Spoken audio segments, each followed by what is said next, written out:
And welcome into the Awards West post-game show here on the Eli and NFHS Sports Network. We had a good one here, but Sumner came out on top 26-21 over the Puyallup Vikings. Quick scoring summary. Kicked us off was a Jacob Velasco 13-yard run to make it 7-0 Vikings. Quickly Sumner responded. Isaiah Watkins a 24-yard reception to make it 7-7. Jay Mintink then kept the run going, a 30-yard reception, 14-7 Spartans. Micah Balzerini then had a quarterback keeper, 6-yard run, 14-14. Got called for a taunting, which allowed for a deeper kickoff, which gave set up a big return by Mintink, and then eventually led to a Wyatt Redding 24-yard field goal. 17-14 was our halftime score. Coming out of halftime, it was the Vikings scoring first. Dane Parker, 30-yard reception, 21-17 Vikings in the third. And then from the rest, it was all Spartans scoring. Wyatt Redding again hit another field goal, 27 yards, 21-20, or 21-20. It's still with the Vikings, but then Peyton Wing with a 27-yard capper. Two-point conversion was no good, which added more anticipation for the final drive.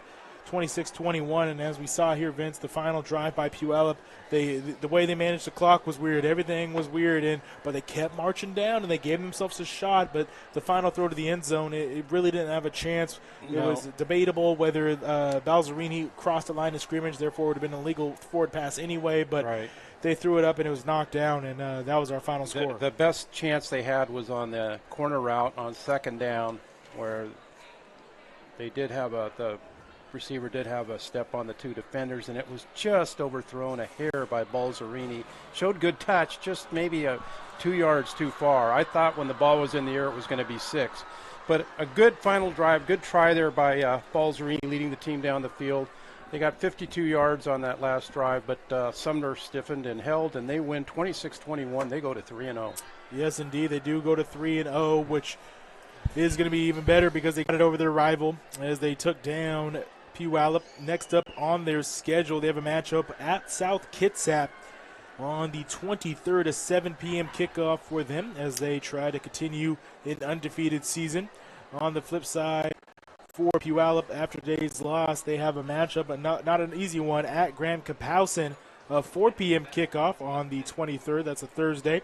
So both teams have, to bounce back in their own ways.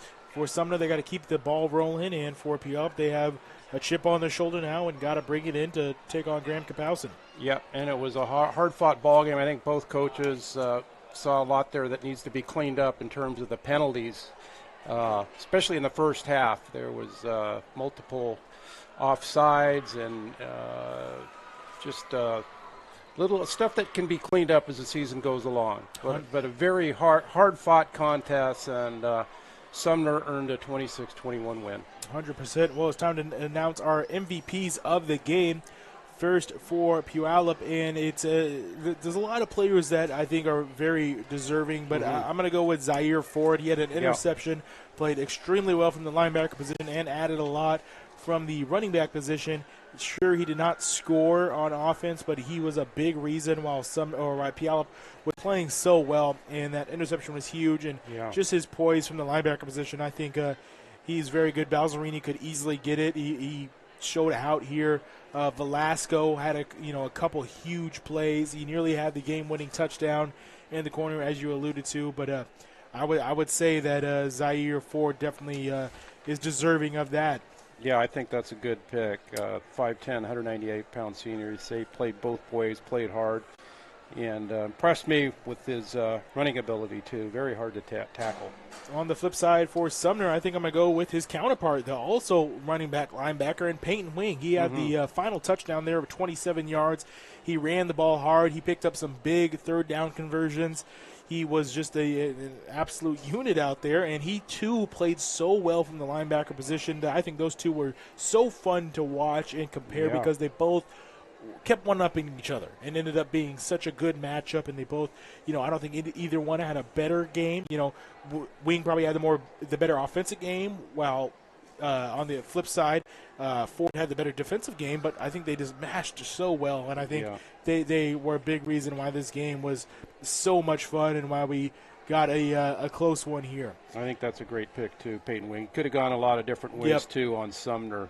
But, yeah, Peyton Wing, a force on both sides of the ball this evening as Sumner goes to 3-0. Well, that will conclude our broadcast here from Carl Sparks Stadium in Puyallup, Washington.